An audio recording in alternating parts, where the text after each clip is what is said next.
The Beach Bum is the newest film from director Harmony Korine, and this film follows a poet whose name is Moondog, and because of drugs, alcohol, money, and women and fame, he has a bit of a fall from grace. Now he spends most of his time roaming around the streets in the beaches of Florida. I had the privilege of seeing this film at its world premiere at the South by Southwest Film Festival, and I was really looking forward to this movie. Harmony Korine's previous film, Spring Breakers, was a huge surprise, and I found that movie to be really clever, and it had this very biting social political commentary. Unfortunately, I don't feel the same could be said for The Beach Bum, which I found to be pretty toothless, and there's not really much to be found in this movie at all. In fact, this movie is mostly just Matthew McConaughey, who although does a good job in this movie, portraying this very cartoonish version of himself, it's mostly him just drunkenly wandering around the streets of Florida. Now, before the movie began at its premiere, Harmony Korine came out and introduced it, and he said that this film was supposed to be the encapsulation of fun. And although I did find this movie to initially be quite entertaining,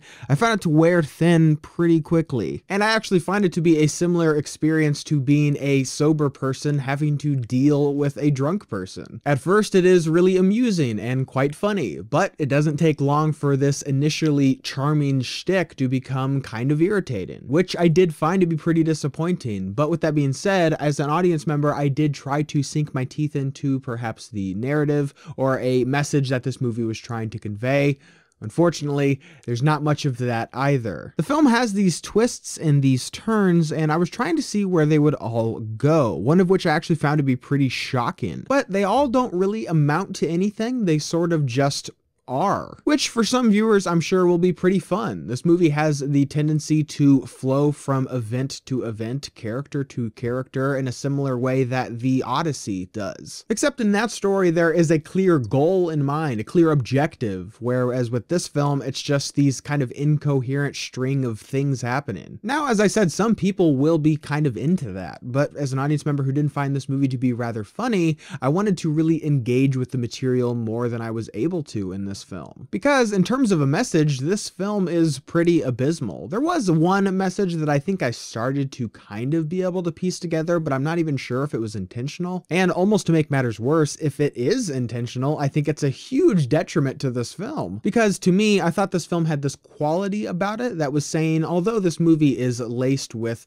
drugs and neon and women and money, as consumers, we're kind of just willing to say it's provocative and it's brilliant, and we're just going to eat it up anyway, which in turn could kind of be translated to Harmony Korine's filmography thus far. Movies that we may perceive to be deep, but in all actuality, they might not be saying that much at all. I don't know if this message was done intentionally, it is just something that I picked up on, but if this was the intended message of the film, I think it is a bit too self-referential and pretty self-indulgent. Like Harmony Korine's previous works, The Beach Bum is a film that is well shot, and it does a great job of establishing its tone, but where this film falters is in its storytelling. This is a movie with seemingly no intention or forethought, and like its lead character, it kind of just lazily wanders from point to point with no real rhyme or reason. I still greatly respect Harmony Korine as a filmmaker, and I'm very interested to see what he works on next, but as far as this film is concerned, I found it to be incredibly disappointing. So did you guys see The Beach Bum? What did you think about it? Leave your thoughts and opinions down below. And as always, guys, thank you so much for watching today. I hope you liked today's video, and if you did, you can click on the link down below and subscribe to my channel to see more movie reviews and movie related things. You guys, thank you so much for watching, and see you next time.